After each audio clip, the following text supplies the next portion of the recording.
I want to talk to you about my friend Charly Crawford. He's a 10-time NFR qualifier. Charly Crawford, time to just shake it out and win. Got it on him fast, set there up. We are. Here's a day nice money run. lead. You betcha 3-8. That's an absolute perfect run. Timing was perfect from the time the first swing is up. He's got the control. Charly made it happen by being timed up with his horse with the steer, and being able to not just rope, but to pick that steer's head up without changing the momentum for the heeler at all. We know his beautiful wife, Jackie, all three of their beautiful children, the founder of the Liberty and Loyalty Foundation, which this year will exceed $1 million raised for military and first responders. I've said it 1,000 times. Charly, it's time to rope, nod and ride, whip and spur. I want to welcome you to the Charly Crawford Podcast. Let's ride. Hello, everybody. Today, we would like to talk a little bit about finances and money and some of the things that in this industry we don't talk about a whole lot. You know, they talk about how money is the root of all evil, and I don't really agree with the fact that the love of money, I feel like, is probably the root of a lot of the evil and stuff. And so in our industry, it takes a lot of money to create a lot of opportunities to be able to afford with what we do. And some of the best guys in the world that are making a lot of that money is Tyler Wade and Wesley Thorp. Thank you guys for coming on. And we also have Sadie, a private financial advisor. So thank you guys for coming on. Yeah. Thanks for This is having a hard us. topic. Yeah, This is a thanks for topic I having us. think in this industry we don't talk about enough. What I would like to kind of start off with, say, it seems like the biggest thing I see kind of going right now is very popular is a lot of young kids that are doing really well. You know, I think Thorpe, you and T. Wade, you guys were both those two guys. You know, talk a little bit about like when you guys started, like there's a lot of money and the event that you guys are doing. There's also a lot of events that you guys are also doing where kids coming up that are creating some money. So like as parents, you know, what are some things that, some ideas we can be doing where we're talking about money and what to do with it? And I think coming up, like for me, I wanted to rope a lot. And like that was what I wanted to do. Like I wanted to go to the ropings and enter as many times as I could. And I always remembered like I really didn't know a lot about, you know, money, how it worked, cash flow, anything. I just knew that one day I wanted to go to the roping and not worry about what the fees were. Like, cause I grown up as a kid, I always thought that would be the coolest thing. Like I remember being a kid, like, I don't know why I remember this, but I was going to Lone Star Arena and like, it was like the Jingle Bell and like, I was tapped out. Like my fees that was all I had.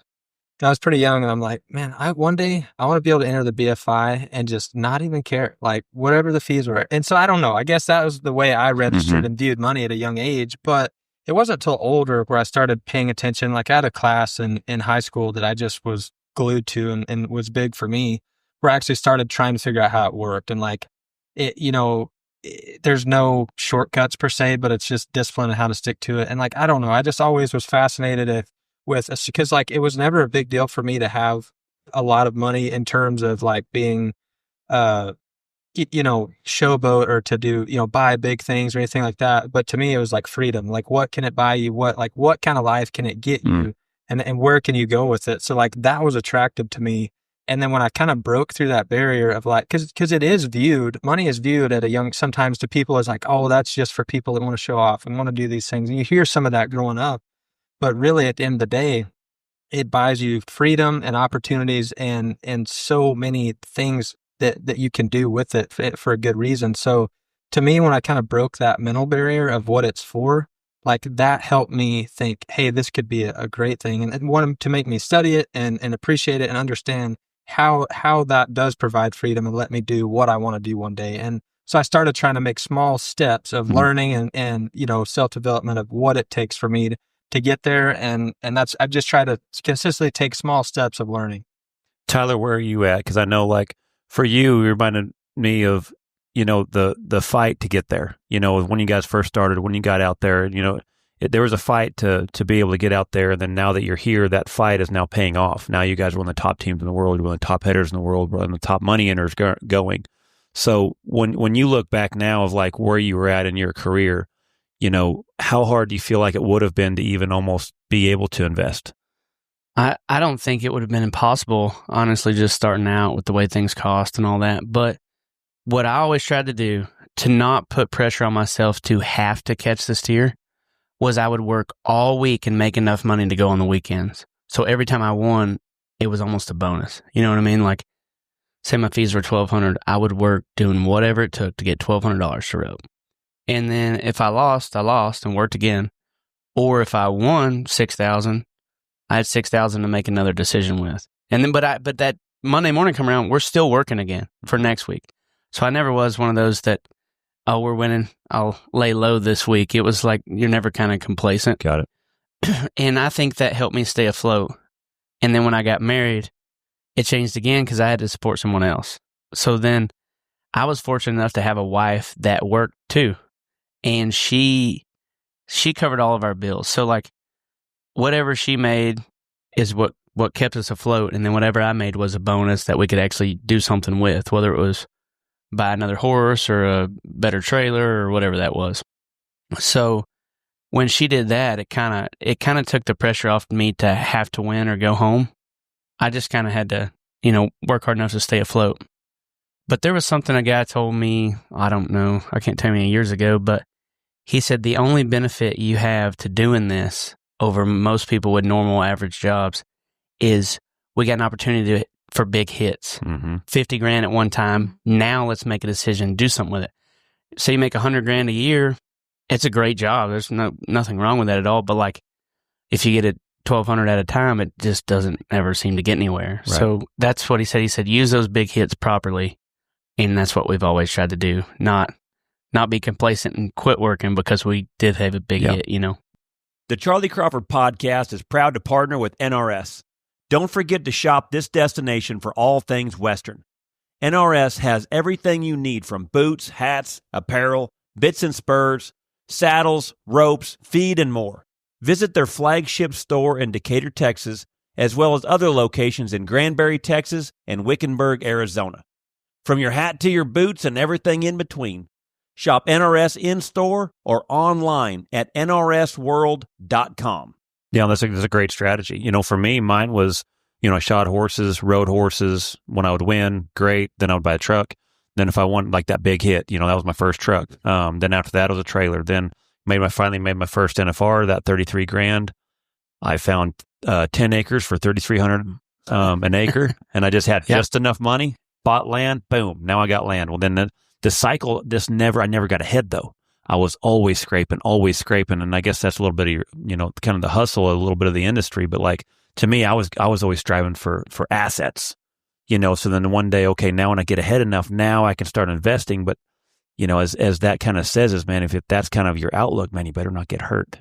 Yeah, So there's always risk. I think every strive right there. But Sadie, I would love to get your perspective on. I thought that kind of 3 different stories would be kind of a good outline where you these are some different, 3 different outlooks on how we kind of got to where we're at.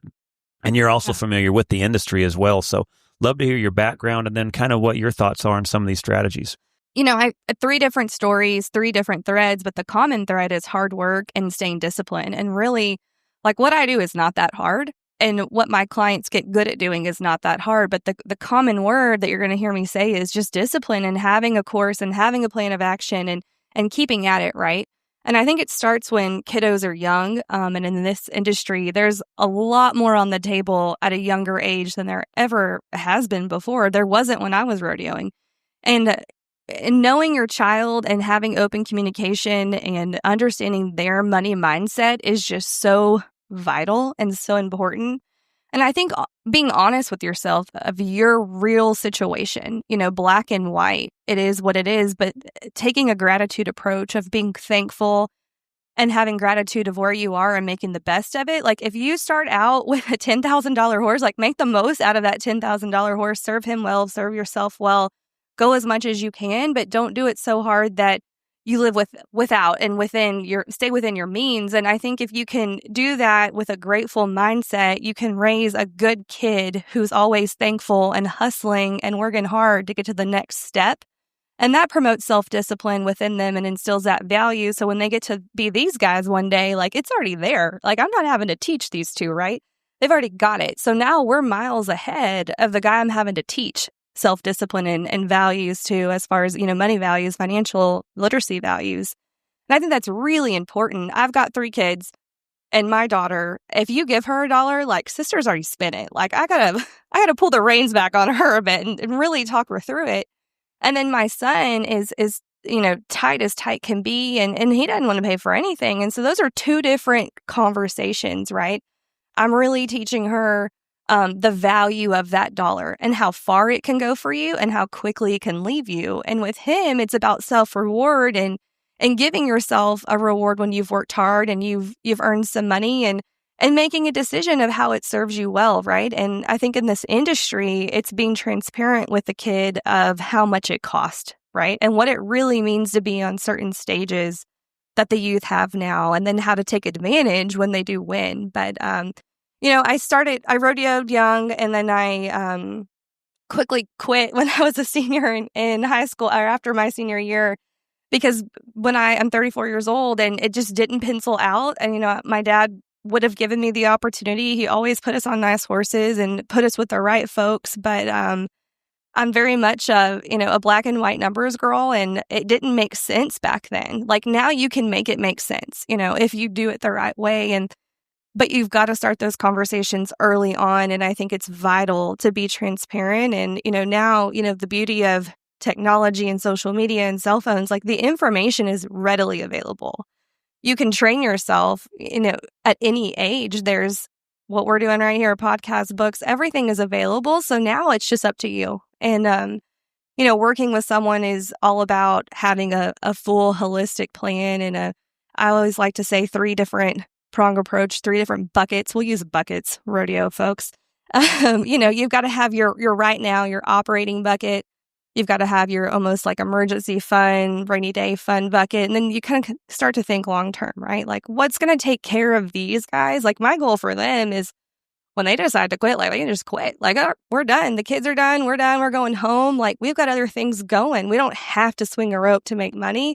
And I think that's my give back to the industry. Is I love this industry. I think it produces like fine adults and the people that we want running our country one day and in charge of us whenever we're old. And I want it to do good, and it's having its moment, but we've got to be good stewards of it. And I think these 2 are doing a really fine job of that and giving back to the youth. And I know I'm getting long-winded on that, but it starts young. The quicker, the sooner, the better. The runway is long for these kiddos, and even the runway, if it's not long for you, it can quickly be fixed. There's ways to do so. So, I think that the amount of money that's in the industry, it's never been this much money before, and y'all can speak to that. And that's just being disciplined. Like, if you go in, I was at a roping day one down in Uvalde, and it's like, all right, go buy you something nice.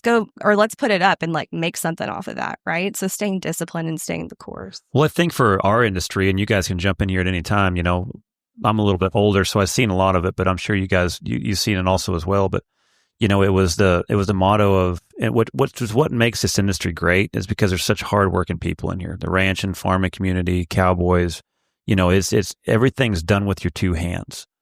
And that's what makes it, I think, so great and so fulfilling. But you better not get hurt if that's your only source of income, as if it's just your 2 hands. Because if you get hurt, then the bills don't stop.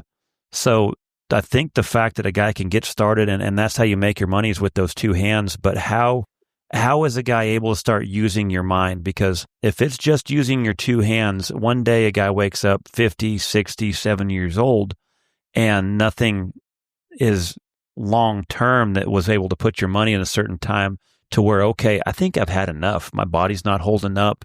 But if it's never invested, then there's never a long-term play. So that's where I think it's so good now, is where there's starting to become some money in the industry, is, okay, how do we start making sure that we're ahead of that stage, if that makes sense? Yeah, no, that's a lot of self-pressure, right? And when self-pressure weighs in and then you start shorting yourself when your body does give out, that creates a whole nother psychology component that we want to avoid, right? Like, that's not the point of the golden years.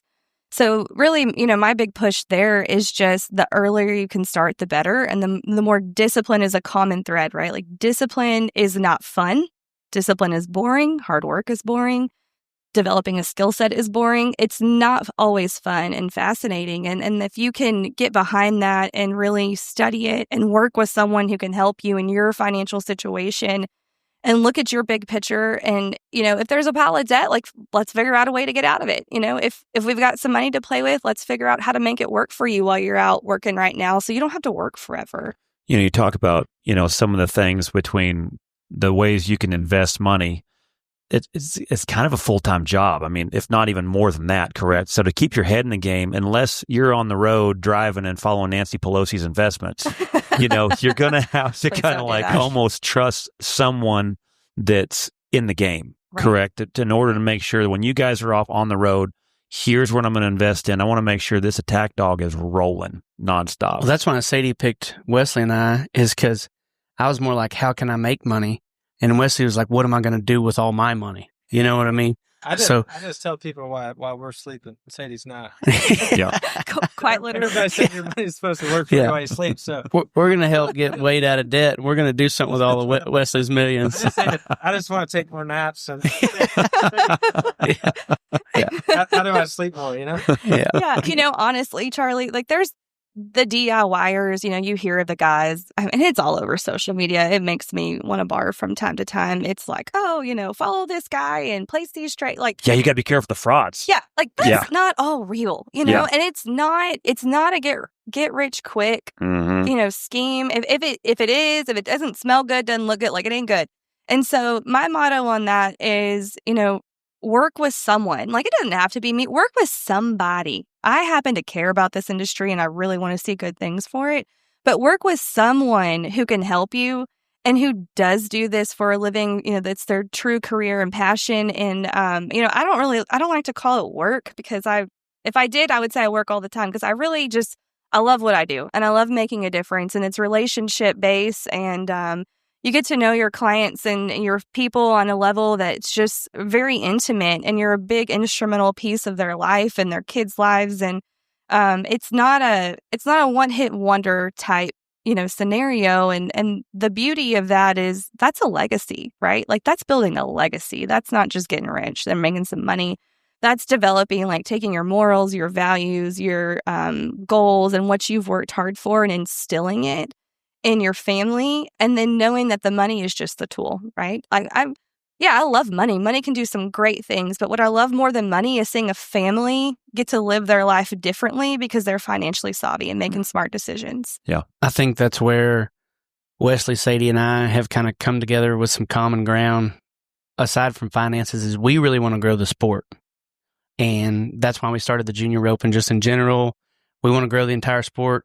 I mean, the sport grows, we all grow. From the clinics to the freaking oil and gas industry, there's a light at the end of the tunnel.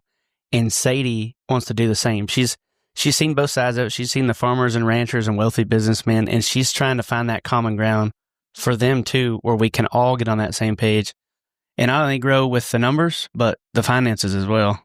Along with growing the sport, like, he's exactly right. And I think, like, my goal for the industry is to where, like, there is a light at the end of the tunnel. Like, people have something to look up to, looking forward to, and want their kids to be involved in this and want to. And not everybody's gonna make it to the top, but there's so many life lessons and people you meet and things along the way that make it worth it, even when you do fall short of whatever the ultimate goal is. But just to change the trajectory of that negative mindset of, oh, you can't make a living doing this, or this isn't a good way to make a living. I want to see that changed. That's always been, like, my ultimate goal. Like, I've thought it would be so cool if you could be a part of what helped change that trajectory. Yeah, and just the conversation. That's what I love about what you guys are talking about, is changing the conversation. How can we make it to where people are understanding how to utilize the money that they have in ways to where it's productive and they're set up. And that's, like I say, I think it was very hard from the generation before me, is because I think a lot of guys, when they kicked butt back then, that was just enough so they can go again the next year. Yeah. So you can kind of see where it was very hard back then. It was even hard to keep going. You almost had to kick butt just in order to keep going. Yeah, just to be in the cycle. There's a chance now where a guy is able to get ahead and then able to put stuff. But when, Sadie, I would love to talk about one thing that, it gets real easy to where you kind of dig your hole. you dig that hole. We were talking about that earlier. What are some ways where you guys can kind of keep from avoiding those holes that you kind of dig into where you're not basically getting in a hole unintentionally by just not knowing? I think the first step to that is just knowing where you are. Bookkeeping, right? Bookkeeping's not fun. I don't pretend to be a bookkeeper. I'm not. And it's a very different investment versus CPA. Those are two different things. But knowing exactly where you are and having a very transparent view, and then being honest with yourself of this is where I am. This is what I can afford. If that trailer is $100,000 but interest is 8%, like it's really not just $100,000. And people don't take that and bake that in and look at really the true amount of money I think that they're spending all the time. And it's easy to sign up for something and make a payment and just keep going, but that's how you dig and dig and dig and dig. And all of a sudden it's this big ripple effect and you're in a snowball situation. Debt counseling is a whole nother subject, but I think just making savvy, smart business decisions, like these guys are entrepreneurs, like they're businessmen. And that's so incredibly important if you're going to do it right. And not just falling for, I need more, the instant gratification, the big flashy object. Like you don't have to have, and my dad used to say all the time, like, it doesn't matter what you show up in, it just matters that you show up and do good. He would kind of harp on that. And I used to think as a kid, like, oh my gosh, I'm so tired of hearing this. But it's true. Like it doesn't have to get flashier. One day it can, if you can be really smart on the front side and manage your debt properly and appropriately. It seems like, if we're talking about it from perspective, if you said, when I had no money, I seen the word investment finances, and you might as well just close that door because there ain't no way in hell I'm going to be a part of that. But looking back now, like the kids that work for me, right? Let's say, for instance, $500 a week, and I feed 2 horses for them. Shoe them, feed them. The horses don't cost them another dime. Well, they just see $500 a week, and then a job pays $750 a week. They just peace out. I'm gone. Whatever. What I feel like they're not getting is, you don't understand. This isn't to get ahead with. This is to get you by and covered. Use those 2 free stalls you get where your horses get fed and taken care of. Make those horses better. Get you $15,000 or $20,000 from them when you're done. And that's where you get that lump sum to make your next decision. But I'm not harping on just one person individual when I say this, because we've been through a lot of employees, but like they don't see that concept. That light of day. They see $500. This guy's going to pay $700. We'll see you. They don't see the opportunity. They don't see what the cost of cattle are, the price of what those are a piece now. When hay's high, all if those they get $250 a day, but they have to buy their own feed, supplement, shoeing, and they're getting paid to get better roping. Yeah, they're learning absolutely. more of the trade. They have an indoor arena to ride when they won't be able to ride any other time and that sort of thing. There's a lot that goes into it that I think a lot of people don't see. You know what I mean? Value add. Yeah. Well, and that's where a lot of our investments was early. It was investing, when we were kids, how can we invest in probably not as much pay, but to get around knowledge? Yeah. That knowledge is what we're trying to get because we're all going to make the NFR. Well, it's the same thing with money. You're trying to learn how to get knowledge so you can learn how to invest it. So then, I think freedom is what we're all after, when it comes down to it. 1,000%. Yeah. And I think too, that's back to talking to kids the right way and being transparent, and what value add is, that it's not all just a paycheck. It's very much value add, and there's sacrifices along the way to get yourself there. And there's sacrifices in investing. It's going to that roping, and instead of, your buddy might be buying the next best thing, but maybe you need to go home and you need to put 50% up in your operating account and 50% up for your long-term goal, because your buddy might not be doing that.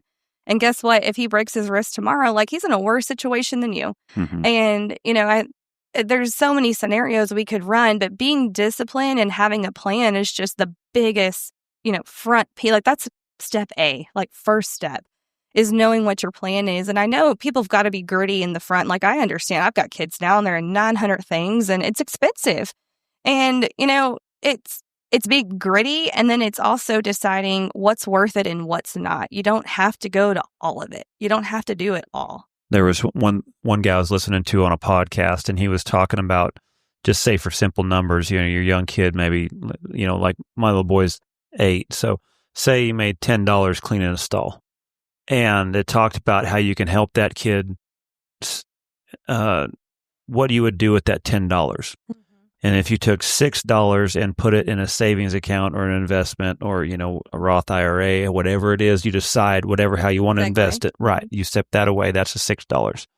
And then 10%, that $1 goes to the church.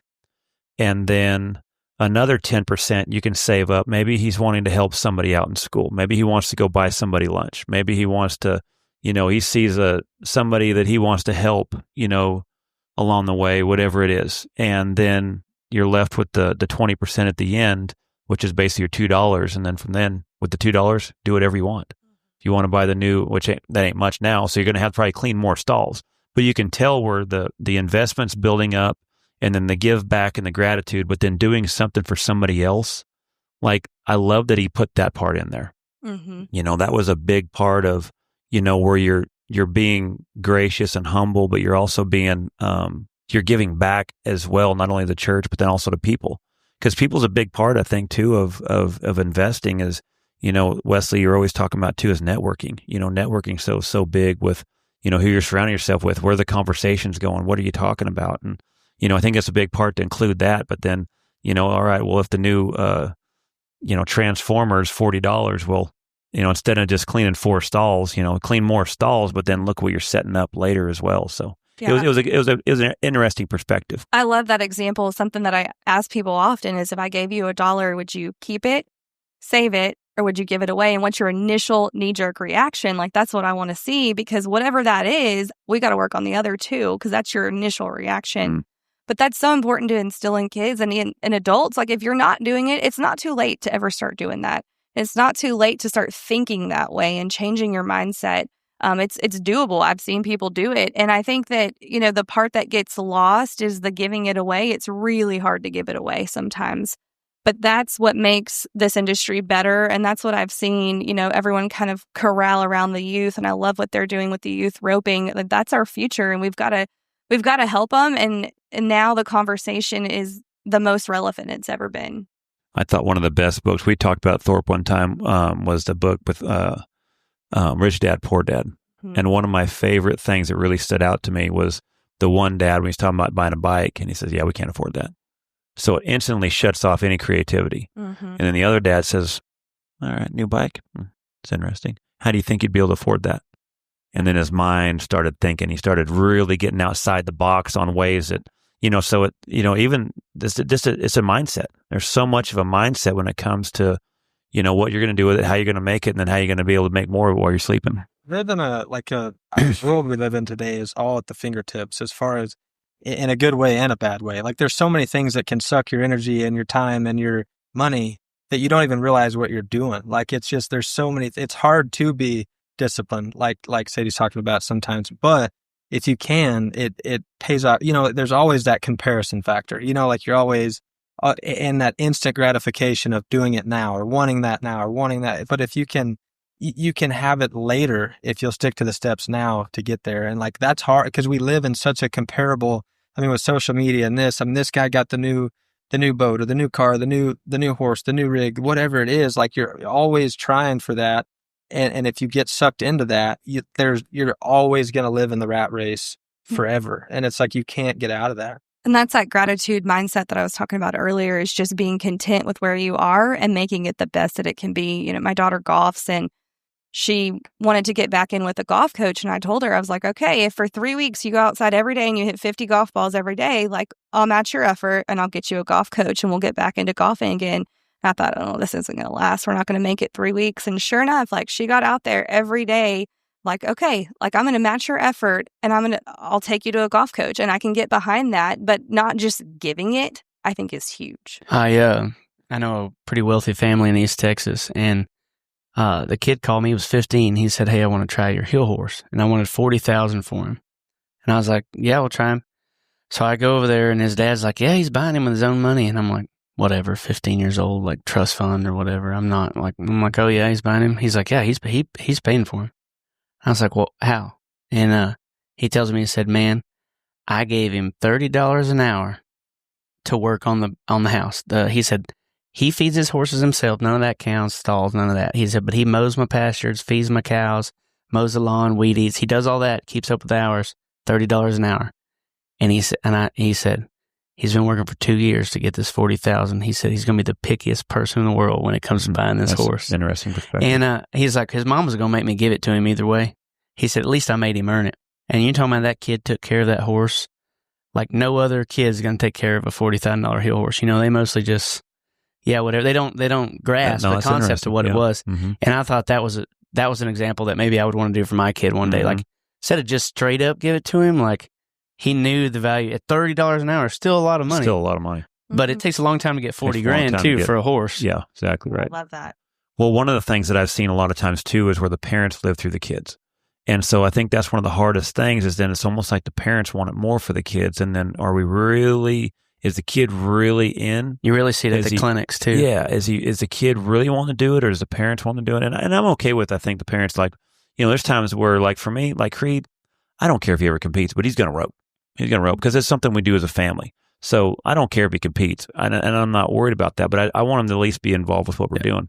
But I think when we're kind of forcing them, and then it's like they're not really earning it in the perspective of, in the fact of, I love what you said is I'll match their effort.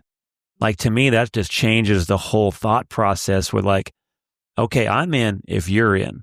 But if I'm the one that's in more than the kid, then it almost feels like it's too much. I have to force him to do it. I have to make him go feed. I have to make him go rope. And then it just seems like then it's a battle between the parent and the kid. And then that really is passion at all?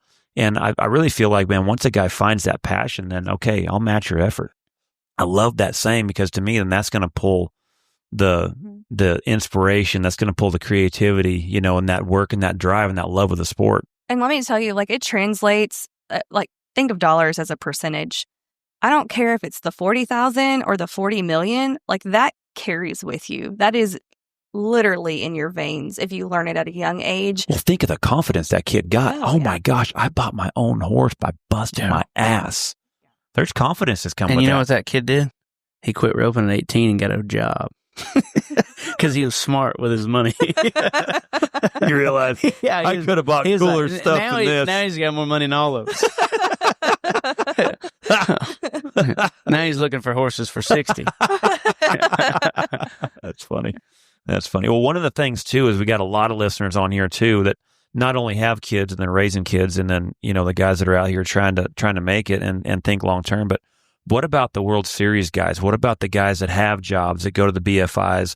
What are we talking about with those guys that have a job where Thorp, you got to roll? Yeah, sorry. No worries, man. Thanks for coming on, buddy. Okay. Does the same crap to me all the time. How am I going to get to your house if you take my truck? The keys are in my car. I got 20 miles left on that diff, so don't be afraid to put a can in it. They kicked their ass this summer. See you, buddy. If you're interested in coming to a clinic this year, my 2025 clinic schedule is posted on charlycrawford.training. Go there and see if we are headed to an arena near you. If you're wanting to host a clinic, I have a few dates available. July 11th through 13th, August 29th through 31st, September 12th through the 14th, September 26th through the 28th. My October is open, and November. All the details and the easy sign-up form can be found on my website under the Clinics tab. If you have any questions, email me at charlycrawfordtraining@gmail.com. So when we're talking about guys that are World Series, they have jobs. They're guys that go on the BFIs, you know, the numbered ropings that are big licks, but they've got jobs. You know, so say they go make a $25,000, $50,000, $150,000 hit. You know, what are some things that you would recommend for those guys to where they can kind of set themselves up for later as well? Yeah, I think that category as a whole, you know, we could talk for hours on it. I have a lot of respect for the guys who say, you know what, I probably could have made it. I maybe could go make it, but I need to go make some money over here, and then I'll come play in the sandbox Wednesday night through Sunday.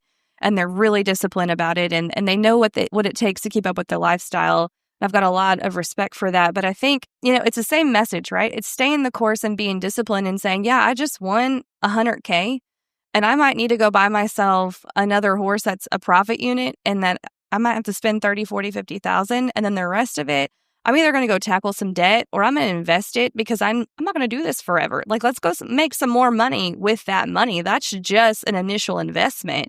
let's go double it, triple it. And having that thought process and not just either letting it sit stagnant or spending it. I see a lot of people, they can, you can burn through quickly, just real fast just to get ready for the summer or whatever it is. And just having the discipline to say, nope, I'm treating it like it's not even there. Carve it out. And that's long-term thinking too, to be able to leave it there.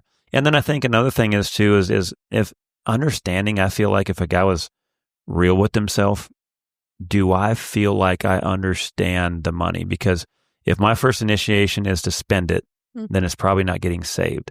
Okay, first off, if we're rodeoing, there's truck payments, there's trailer payments, there's fuel, there's shoeing, you go down the list. And then for most of us, I think when I retired, the only debt I had was vet bills. Well, then those things are almost like credit cards. There's some of them getting 3 to 6% each month, so you got to think of that like. And there's still horses needing to go to the vet. Right. And so it just keeps on building and building and building. So like, okay, what can I do to get out of this? And then how do I make that plan? Or I'm not very good at this. Maybe I need to make a phone call. Yeah, I think that's where the trusted advisor comes into place. Absolutely. And making sure you're working with someone who understands. Understands the industry. Yeah. Absolutely. That's what it seems like is so hard, it feels like, is a lot of times when we talk to people that are very educated with what they do, but then to try to get them to where they understand what we're doing. That's a very hard one to find. When you tell them you want to spend $25,000 on a 3-year-old, most financial advisors can be like, no, you're not going to do that. Yeah. You know what I mean? But Sadie can see the light at the end of the tunnel on what needs to be done. If it can be a profit center and serve you well to go win more, or if you think, I can sell them for 40 or 50 in, 12, 18 months. Yeah, let's get behind it. I don't like to say no, but I'll tell you no. But even the Dave Ramsey effective too is like, okay, maybe we got to start saving some money first. Like, okay, what are we paying off that didn't have any interest? And what could we be paying off that does? We need to get rid of that first. Back to those buckets of now, operating, okay, short term, 3 to 6 months. All right, long term. And then also, looking at what is this, trailer finance debt? Should I be throwing more at it? Should I be throwing more into the long-term bucket? Like what makes more sense? And there's times that like it makes more sense to go snowball that debt off first and then come back to the long-term. Or maybe it's 75% there, 25% to the long-term. Like those are all situational conversations. Those are great strategies to have with someone that can just put that on paper, they can see it. Yeah, I mean, and it's pretty simple. Like I don't know if it's appropriate, but I'm very much like a KISS person, like keep it simple, stupid. Like it doesn't have to be hard. We can keep it simple, but make it make sense to you enough that you can wrap your arms around it. You can get control of it and be in charge, really. And then there's this, this freedom that comes with being in charge of your financial life. And it brings a peace to you. Well, I also think so too, is like, I think that's great for the guys who understand it and like people have conversations with it. I mean, I know families as well as you do, Tyler, but like I've ate dinner with people and that's what they talk about. They talk about money. Where is it going to go? What are you going to do with it? And then I've had some where like, we don't talk about that at the dinner table. Well, it's like, man, then the hard part is if you don't know how to talk about it, then the kid doesn't know how to talk about it. So, I mean, we're not only talking about people that are in the game, but then we have a lot of people listening to this podcast too that just don't know how to strategize money. And so like for me, my first recommendation is like, let's find some people that know what that lingo is and let's get educated. You did the same thing. Like I always tell everyone, like, there's a lot of stuff I didn't know. Doing podcasts, I don't know how to do it. But I was like, if I go back to rodeo, and okay, I didn't know much about reaching for a long time. And you know what I'm saying? Like, all right, I didn't know very good how to keep my horse scoring, but you figure it out, but if you put the effort that how you would if you were rodeoing or if you're roping, if your horse ain't scoring at the rodeos, you don't keep entering. You come back home, you score some, and then you get back out there. I mean, there's work that's always done rodeoing. And we think about it that way. But then if our finances, if we just keep entering and never score or just keep our horses working, then. Well, it hadn't been one of those deals too where we just won a bunch and it's like, what the heck do we do with it? Let's call Sadie. It's not always like that. Like you can start as small as you want to, but I think, like you said, the discipline and work ethic, we already had all that. And so when we won, it was a bonus. And then we got to the point where we were making some decisions. We're like, and then Sadie wants to help the industry so much, and we want to grow it so much and do the same. So like it kind of worked good together to make something happen. I like it. I mean, the fact you guys are doing such a good job with your platform with the kids, but then also to change the conversation. You know, that money is a big part of it. And it's going to be more and more, I think, coming in as well. That's not something the Western industry talks about. Really not. Literally ever. No. No, Charlie, last year I went out to Vegas in a NFR with some friends, and we went out to South Point and watched the roping for a couple hours, and her and I were just sitting there talking. She runs a big beef business, a big, operation, and her and I talk about money she's my best friend, but we talk about it very freely, very freely. And, I don't think that those conversations happen to everyone, and not everyone has a confidant that they can have business conversations and ping pong ball off of each other. And find someone, like find an advisor. If it's not me, that's great. Find somebody that you can call someone doing it better than you. Like you're saying, you didn't know how to run a podcast, but you put your hand up and you figured it out. And I think that's super relatable in this industry. And it's almost a hoax that we don't talk about it. Well, it feels like, too, the most conversations are always about the gross. Yeah. Oh, man, he made 150. Oh, that drives me wild. Oh, man, they sold that horse for 175. You know what? Oh, my gosh, man. Well, they don't, what was the net? Right. What did you have in him? Exactly. Also, your time is worth something. How many hours did you put into him? How many times you hauled him to the vet? How many bags of feed did he go through?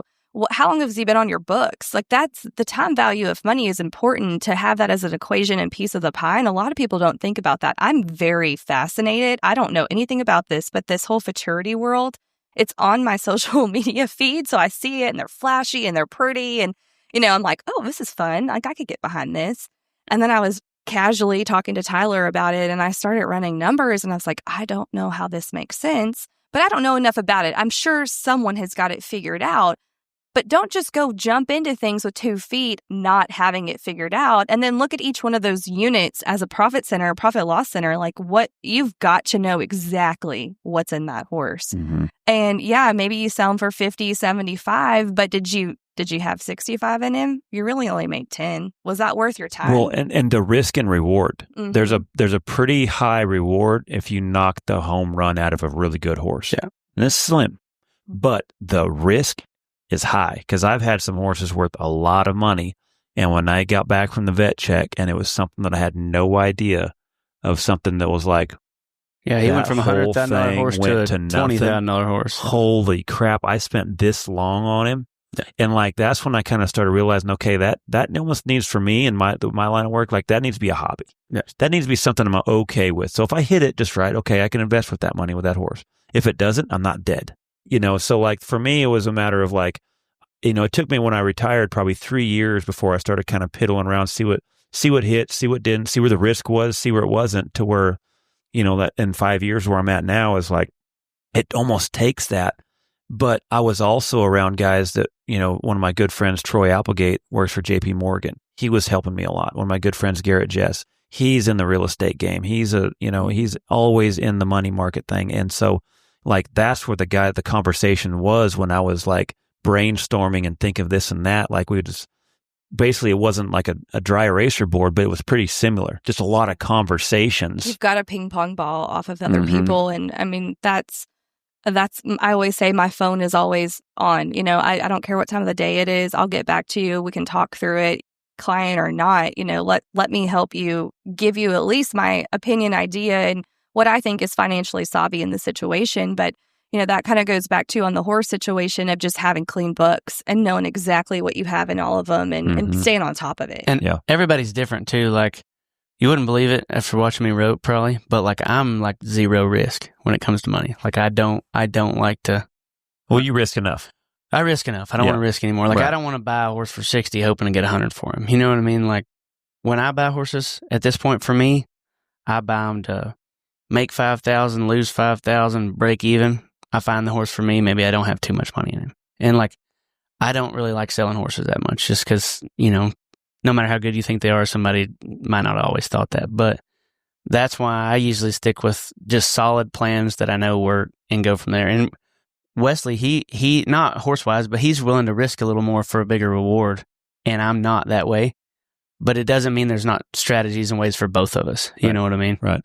And that's where you have that person you can kind of talk to. Yeah, that's where Sadie comes in. She can tell you, like, I'm like, hey, no risk. She's like, all right, I'll go this direction with you. And then Wesley might have something crazy, and he probably does, and he'll be a billionaire one day, and I'll still be broke. But well, here's my challenge for a lot of the guys going up and down the road. And I don't care whether you're going to the high school finals and you're young and you're just getting out there, or even the junior high finals.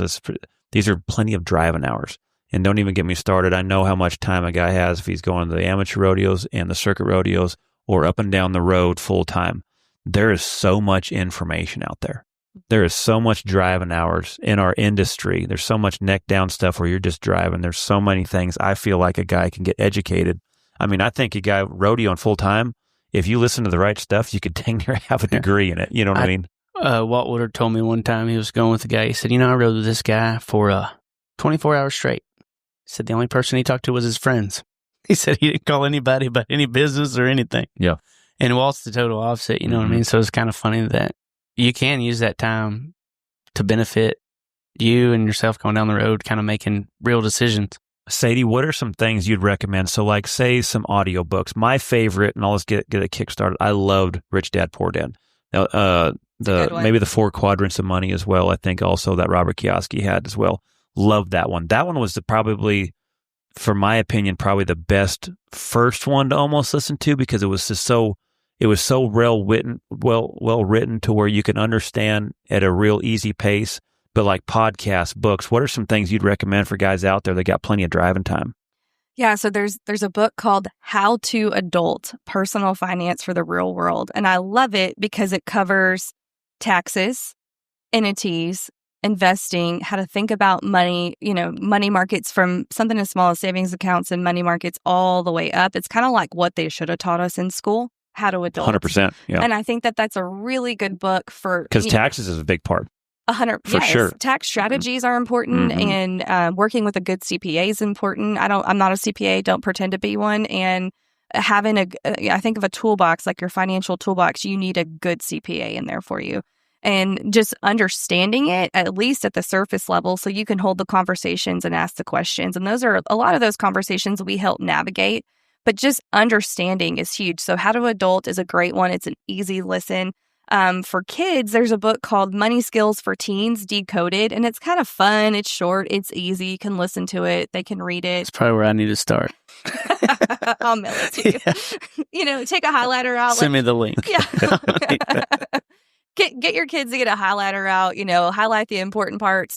We talk about a lot of books in our family. Like, we'll listen together because we're in the car a lot together, and we'll listen. We listen to the Dave Ramsey Show. My daughter is addicted to the Dave Ramsey Show. Because Dave is really good on saving. He is. And, he's kind of keep track of to where you understand where your money's going. I thought he's very good with that, correct? Yeah, he is. I mean, that's what he's known for. No debt, no credit cards. He's a little extreme for me. I think debt can be a tool if you use it wisely.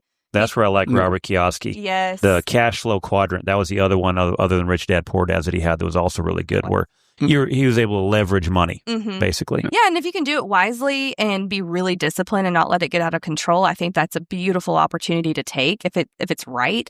Dave's a little extreme, but for kids, it's good because it really gives you just the solid foundation. Yeah, you don't need to be 16 with a $20,000 credit card bill. 100%. And I love that because I think so many kids just get kind of like turned loose at college, and they just figure it out and they start opening up credit cards. They don't know what to do. And then they have no way of even paying them off consistently. And that you can get in a real bind and your credit's jacked. And I mean, it's just a snowball effect of issues. So I think he's a good listen. And if you can go that route, by all means, go that route. It's not 100% what I preach to the choir, but I think it's usable. Gives you ideas. 100%. I think the main thing is like for a lot of us, it's just kind of changing your mindset. Yes.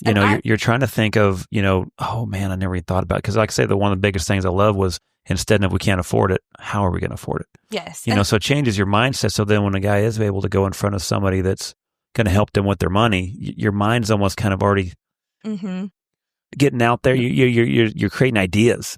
Yeah, actually, like Dave's daughter, Rachel, I don't know if you've seen her on social media. Her and I have messaged back and forth, and I like her maybe for the younger kids too, or like the preteen years, high school, college years. I guess that's true teenager and young adult.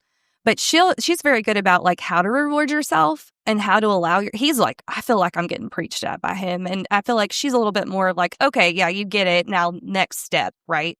And that's important to know. You got to be able to live, right? Like I'm all about, I love a good vacation. I like nice things. I know how to afford it, and I work my butt off to get it, right? To afford my lifestyle. But I'm very real with myself on what my lifestyle is. I was always wondering too, is like, just, because I think about a lot of the guys getting into the roping. I get a lot of guys coming through the clinics and stuff.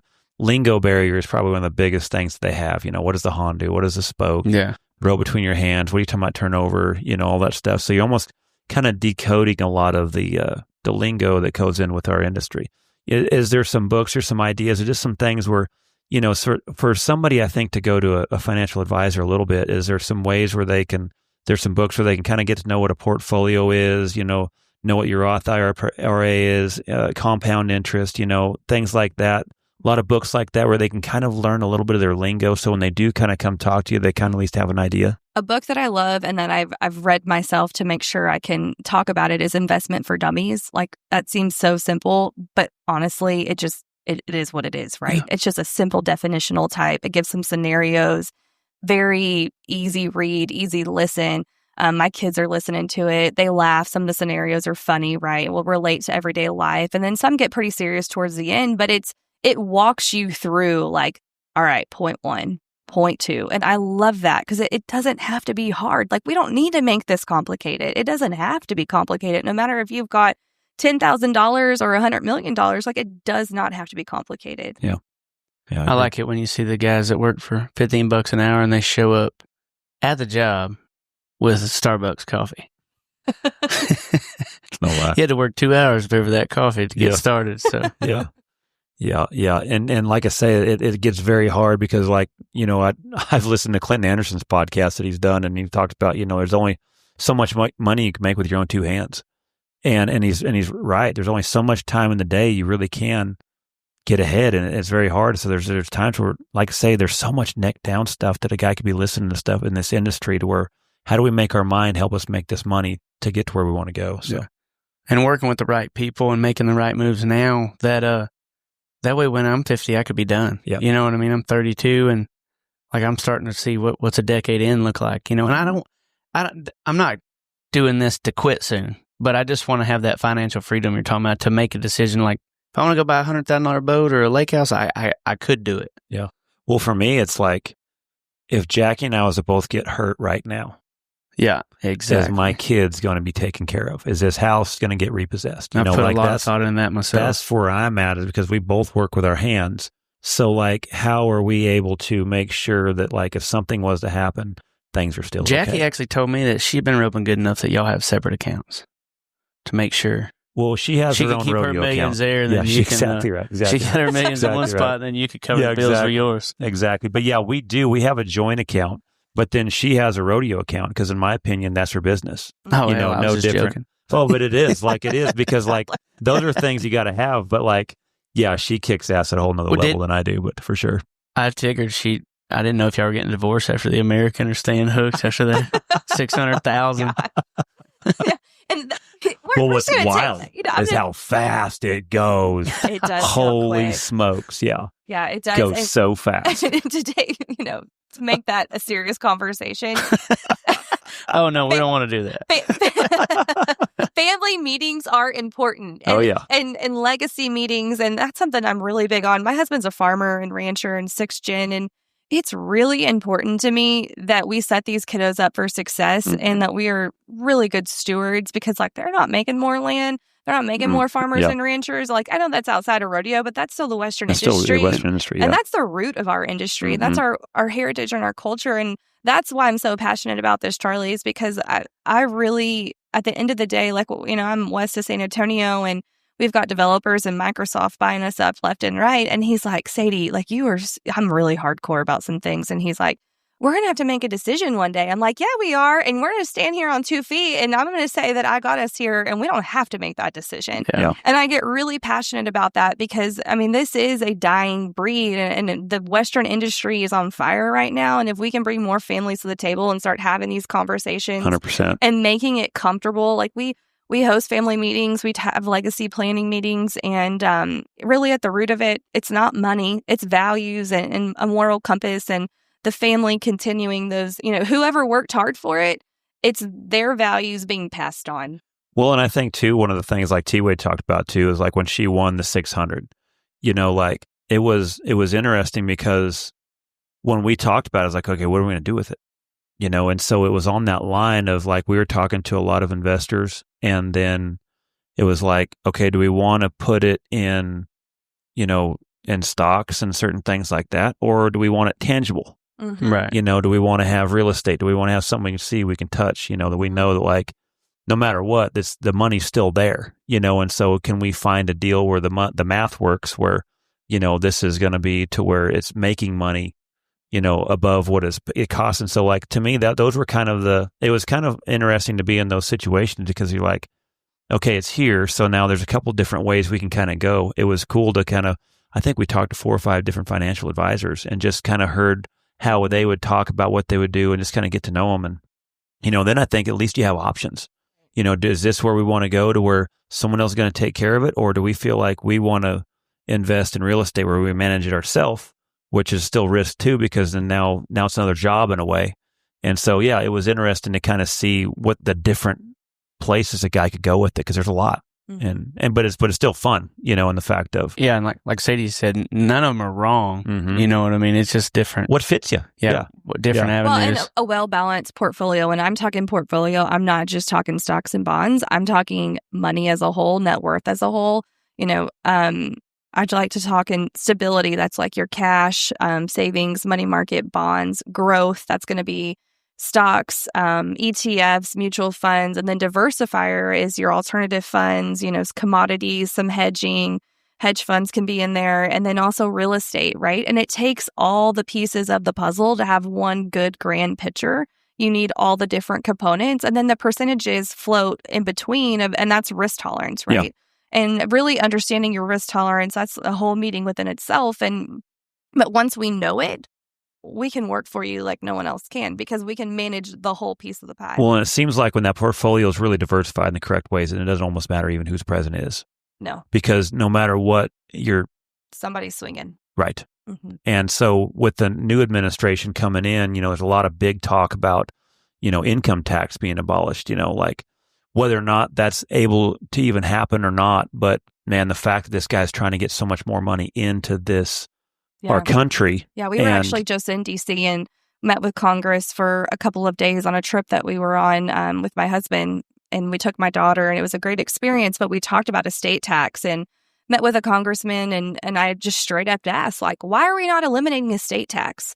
We are farmers and ranchers. We are trying to keep this legacy alive. We're trying to keep food on the table. Literally, we're trying to feed America and be able to afford it. But guess what? If my 3 children inherit the land that we have at the estate tax that it's at, like, we ain't gonna be farming no more. Like, we're not feeding you any longer. And you know, that's a pretty blunt way to say it. Well, and that's what you're seeing. The ranchers are having such a hard time keeping up, and the legacy of keeping the ranches is getting slimmer and slimmer and slimmer. And it's very concerning. Like, these are conversations that need to be had. Yes, and we were literally, it was a great trip, and it was great conversations being had. But I don't think the reality has hit the general American public. Like, this is a true issue. Estate tax is a 100%. real problem. You know, and we do have an administration that can fix it, and that we've got to be loud, and we've got to raise our hands, and we've got to, you know, advocate for ourselves. And that's what we were up there doing. And it was it was good. It was productive, and nothing happens overnight there. But the conversation, it can't just be a few. It has to be the masses, and we've got to raise our hands. Yeah. Well, I'm hoping the future looks bright. I'm hoping that, you know, the guys that are fighting for us, I feel like now we do have people fighting for us. So hopefully that's on that side. And then, like I say, I mean, you got guys like Kid Rock coming in the industry. They're bringing more money in it. Who knows who might start becoming sponsors of the industry, you know, with guys wanting to come in, you know, and I've heard more other guys that possibly want to get into rodeo, you know, the Nashville rodeo that happened last week. You know, those are things that I heard Tim McGraw had a big part of that, you know. They're really wanting to build rodeo even bigger, I heard, in Nashville. So more money coming in, more different sponsors. So like I said, the future for our sport looks really bright. So I think it's really good to have those conversations about money and the fact of these are some times where a guy can start planning now. And whether you're 50, whether you're 13, now is always the best time. And yeah, with all the ropings there is to go to, at any level is going to have the same opportunity. Mm-hmm. And I'm not opposed to saying that, honestly, probably like the World Series guys and stuff, the ones with steady jobs anyways, and the $10,000 they win or lose in Vegas doesn't affect them.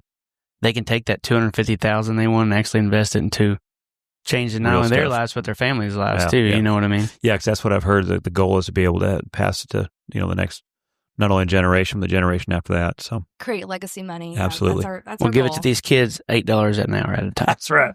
That's right. That's right. I love it. Well, Sadie, how do we get a hold of you? What are some things, some outlets you have, websites, contacts, social media, numbers, whatever you got? How can people get a hold of you? I'm on social media. You can find me on all the platforms. Sadie.Schweers on Instagram handle. And honestly, Charlie, my cell phone is how I live. And I know we'll have the number below, and I'm always available for consultations. We can talk through different situations. I'd love to work with more people in the industry, and just thank you for having me. Heck yeah, appreciate it. T-Wade, thanks for coming out, man. Thanks, brother. Thorp had to leave. He had a jet. I think he had a sponsorship deal with the town of Stephenville. He had $1 million deal somewhere. $1 million deal somewhere. If I know Wesley. Just trying to figure out where to put that money. He's going to go make it. We'll figure out how to spend it. That's right. That's right. I love it. Well, man, you guys kick ass out there this summer, too, man. Thank you. Glad to see you. Glad to have you guys on. Thanks for the opportunity right here. I think this is good for a lot of listeners. These are conversations, Sadie, I feel like, in our industry really do need to be had. And that's part of growing the sport that we're working on. Appreciate you guys. Thanks for coming on. Thanks for having me. Got it. This episode is brought to you by CoreVive. CoreVive has a great line of products that I believe in and use every day. Their product Hydrate isn't just for quenching your thirst. It's packed with vitamin C and zinc to give your immune system a little extra boost, especially in this Texas heat. I don't do a clinic, podcast, or a pre-workout without their product Energy. It keeps me locked in, it's convenient, effective, and it tastes great. Jackie and I drink it all the time. I drink it before I compete, and it's really good for those all-night drives. I don't have a post-workout without their protein. It's grass-fed, packed with collagen, peptides, amino acids, and has no chalky aftertaste. It's a great meal replacement or a way to rebuild after a hard workout. Core Renew covers all your gut health needs in just a single daily serving. New customers get 10% off their order by going to corevive.com/Crawford. See the podcast description for the link, or check the link in my bio on all my social media channels.